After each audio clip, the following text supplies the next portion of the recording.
आज के case studies के इस लेक्चर में बात करेंगे पत्नी ने पति और उसके परिवार के ऊपर एक से अधिक फर्जी केस करके रखे हुए हैं और अब पति इस केस से निकलना चाहता है और पति पत्नी को एक पैसा नहीं देना चाहता है। हाँ, ऐसा भी हो सकता है। पहले आपको यह समझना होगा कि मेरे ऊपर फर्जी केस क्यों किए गए। फर्जी केस, फर्जी आरोप लगाने के पीछे एक रणनीति होती है, कोई विशेष कारण होता है। कोई व्यक्ति अपने जीवन साथी के ऊपर, उसके परिवार वालों के ऊपर ऐसे ही झूठे आरोप नहीं लगाता, कुछ ना कुछ उसके पीछे की वजह हो सकती है।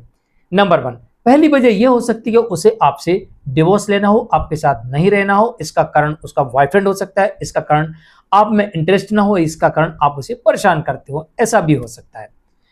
नंबर 2, दूसरा बड़ा कारण यह हो सकता है कि झूठे केस करने का सबसे बड़ा कारण दूसरा यह हो सकता है कि इनसे अच्छी खासी एलिमनी लेंगे, अच्छा खासा मेंटेनेंस लेंगे और इसके बाद डाइवोर्स लेके निकल जाएंगे। और तीसरा बड़ा कारण यह हो सकता है कि पति और उसके परिवार को सबक सिखाना है, इन्हें बर्बाद करना है, इन्हें कहीं का नहीं छोड़ना है, क्योंकि ये मेरे अकॉर्डिंग नहीं चलते, जैसा मैं चाहती हूं वैसे यहां पर नहीं हो रहा है, तो अब हम इन सबको बर्बाद कर देंगे, कहीं का नहीं छोड़ेंगे।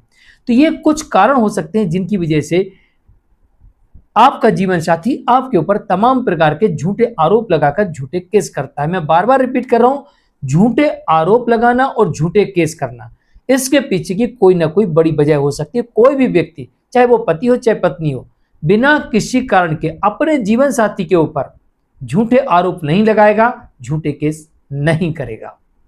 तो चलिए आज के स्टडीज के इस लेक्चर में बात करते हैं, जब पत्नी पति और उसके परिवार के ऊपर एक से अधिक, 1 2 3 4 5 6 10 तक केस कर देती है, उसके बावजूद भी पत्नी पक्ष स्वतः अपने सारे केस वापस लेंगे, पति को एक पैसा नहीं देना पड़ेगा और डिवोर्स भी मिल जाएगी। यानी कि सारे केस खत्म, एक पैसा नहीं देना पड़ेगा और डिवोर्स भी इस केस में हो जाएगी। पर यह होगा कैसे? जय जिनेंद्र, केस जैन। वीडियो को लाइक और शेयर कर दीजिए और इस तरह के जजमेंट्स का पैकेज पाने के लिए, जिसमें लगभग आपको 200 जजमेंट्स मिलते हैं, या अन्य किसी जानकारी के लिए दिए गए नंबर पर आप हमें संपर्क कर सकते हैं। वीडियो को लाइक और शेयर कर दीजिए। चलिए शुरुआत करते हैं। दरअसल जब इस तरह के फर्जी मामले होते हैं और इसमें वाइफ का एक ही मोटिव होता है कि इनको सबक सिखाना है, या फिर इनसे अच्छी मोटी रकम लेना है, या फिर इनसे डिवोर्स लेके निकलना है, तो ऐसी स्थिति में आपको पहले से सेटलमेंट अमाउंट की बात नहीं करनी है। सामने कई लोगों को देखा मैंने, वो क्या करते हैं, सबसे पहले वाइफ से कहते हैं कि भाई नहीं रहना है तो आप एक काम करिए, क्या लेंगे आप बताइए, एक सेटलमेंट अमाउंट ले लीजिए और इस केस से निकलते हैं। फिर वो कहते हैं कितना दे सकते हो? हम इतना दे सकते हैं। तो जैसे ही पति ने कहा हम इतना दे सकते हैं, तो पत्नी की तरफ से तुरंत रिप्लाई आता है कि नहीं इतना नहीं, हम इतना लेंगे। वो अमाउंट को डबल टेबल पर पहुंच जाते हैं। तो कभी भी आपको पति को कभी भी अपनी तरफ से पहले सेटलमेंट अमाउंट ऑफर नहीं करना है। सबसे पहले तो पति को यह देखना है कि पत्नी ने जो आरोप लगाए हैं वास्तविकता में वो आरोप झूठे हैं या सही है। क्या पत्नी उन्हें साबित कर सकती है या नहीं कर सकती? अगर पत्नी उन आरोपों को साबित नहीं कर सकती, कोई सबूत नहीं है, आरोप सारे झूठे हैं, तो पति को यहाँ पर बिल्कुल भी सेटलमेंट की बात ना करके पति को यहाँ पर स्ट्रॉन्ग मुद्रा में रहना चाहिए और उसे कहना चाहिए आपने जो आरोप लगाए हैं उन्हें कोर्ट में साबित करिए, अन्यथा आप केस लड़ने के लिए तैयार रहिए। मैं आखिरी सांस तक आपके साथ लड़ूंगा और सुप्रीम कोर्ट तक हर केस को लेके जाऊंगा और मेरे ऊपर जो झूठे आरोप लगाए हैं उन्हें मैं जब तक झूठा साबित ना कर दूं तब तक मैं केस लड़ते रहूंगा। तो जहां पर आपकी वाइफ ने आपके ऊपर झूठे आरोप लगाकर झूठे केस किए होंगे, वहां पर वाइफ का मनोबल टूट जाएगा और जल्दी से जल्दी सेटलमेंट पे आ जाए, क्योंकि उसे पता है कि जो आरोप लगाए हैं मैंने भारी भरकम गंभीर आरोप लगाए, कई केसेस कर दिए हैं और मैं एक भी आरोप कोर्ट में साबित नहीं कर सकती, तो मेरे केस टिक ही नहीं सकते। और जब केस ही नहीं टिकेंगे तो केस लड़ने का कोई मतलब नहीं है, बाद में फंसना मुझे ही है, पैसा मेरा ही खर्च होना है, समय मेरा ही बर्बाद होना है। तो यहाँ पर वाइफ अपने केस वापस ले सकती है, आपको कोई अमाउंट नहीं देना पड़ेगा और म्यूचुअल डिवोर्स हो जाएगा। इसलिए पहले से आपको सेटलमेंट अमाउंट की बात नहीं करना। सेटलमेंट अमाउंट की बात इसलिए भी नहीं करना कि आप पहले से ऑफर करेंगे, वाइफ वहाँ से अमाउंट बढ़ाएगी। तो पहले वाइफ से पूछिए कि वो कितना चाहती है। अगर आप दे सकते हैं तो यस, नहीं दे सकते तो कितना दे सकते हैं, एक फिक्स अमाउंट ऑफर कर दीजिए और एक टाइम लिमिट दे दीजिए, इतने दिन में आप ओके करें तो ठीक, वरना आप केस लड़ेंगे, जो होगा सो देखेंगे। लेकिन बाद में जैसा मौका मिले वैसा सेटलमेंट करके निकल भी जाना चाहिए, इसी में समझदारी होती है।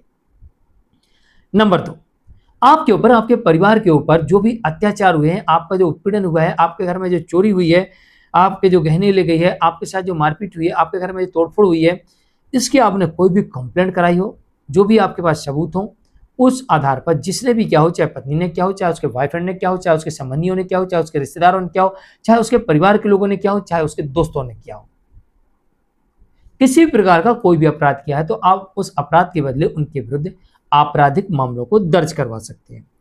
जैसे ही उनके विरुद्ध आपराधिक मामले दर्ज होते हैं, वैसे ही वो लोग सरेंडर होने लगते हैं। और इसका होने का सबसे बड़ा कारण ये होता है कि उन्हें लगता है कि हम फंस गए हैं, हमारे विरुद्ध गवाह हैं, हमारे विरुद्ध सबूत हैं, और ऊपर से हमें पति के क्षेत्र में अब केस लड़ने जाना पड़ेगा। और यहीं पर वो लोग सेटलमेंट पे आ जाते हैं।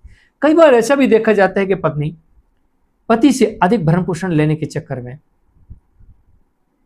पति के खिलाफ जो एफिडेविट देती है वो झूठा होता है, जो सबूत देती है वो झूठे होते हैं।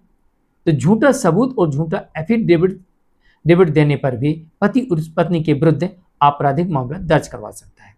और जब पति सबूतों के साथ ही आपराधिक मामला दर्ज करवाता है तो ऐसी स्थिति में पत्नी को ये बात बिल्कुल स्पष्ट समझ में आने लगती है कि अब हम फंस रहे हैं और कहीं ऐसा ना होगा कोर्ट हमें सजा सुना दे, जेल भेज दे, जुर्माना लगा दे। और इसी वजह से पत्नी सेटलमेंट की मुद्रा में आ जाती है। तो पत्नी को भी इस बात का विशेष ध्यान रखना है कि जिस आरोप को हम साबित नहीं कर सकते, ऐसा कोई गंभीर आरोप नहीं लगाना। जिस आरोप को हम साबित नहीं कर सकते, ऐसा गंभीर आरोप नहीं लगाना। और झूठा एफिडेविट और झूठे सबूत, झूठे गवाह कोर्ट में भूल कर भी पेश नहीं करना। अगर पकड़े गए तो आप यहां पर बुरी तरीके से फंस सकते हैं और आपको सजा हो सकती है और आप केस भी हार सकते हैं। नंबर 3, पति झूठे केसेस में आपत्ति लगाए, री इन्वेस्टिगेशन के लिए ले जाए, रिवीजन में ले जाए, क्वेश्चनिंग में ले जाए, क्योंकि उसे पता है कि उसके विरुद्ध जो मामला है ये झूठा है, बेबुनियाद है, उसे फंसाया गया है। फंसाने का कोई बड़ा कारण हो सकता है, जैसे कि मैंने पहले बताया, कुछ भी कारण हो सकता है, अन्य कोई और कारण भी हो सकता है। लेकिन पति जानता है कि मेरे विरुद्ध जो मामला है ये पूरी तरीके से झूठा और बेबुनियाद है। तो ऐसी स्थिति में पति क्वेश्चनिंग में जाता है, डिस्चार्ज लगाता है, रिवीजन में जाता है। तो कहीं ना कहीं री इन्वेस्टिगेशन में भी कहीं ना कहीं ये हो सकता है कि वाइफ लगाए गए आरोपों को संतुष्ट ना कर पाए, सबूत ना दे पाए, तो फिर ऐसे मामले को उसी स्टेज पर रद्द भी किया जा सकता है। और जब पत्नी को ये पता है कि मैंने जो आरोप लगाए हैं, जो केस फाइल किए हैं, वो सभी केसेस झूठे हैं, बेबुनियाद हैं, तो वाइफ यहाँ पर उनमें डिसीजन होने से पहले ही सेटलमेंट की बात कर सकती है। और जैसे ही सेटलमेंट की बात करें और आपको उचित लगे तो आप ऐसे केस में सेटलमेंट करके, सेटलमेंट डीड बना के ऐसे मामले से बाहर निकलें। और बाहर निकलना ही एक आप लोग दोनों के लिए अच्छा और बेहतर माना जाता है। आज के लिए इतना ही। मैं मुकेश जैन, नमस्कार।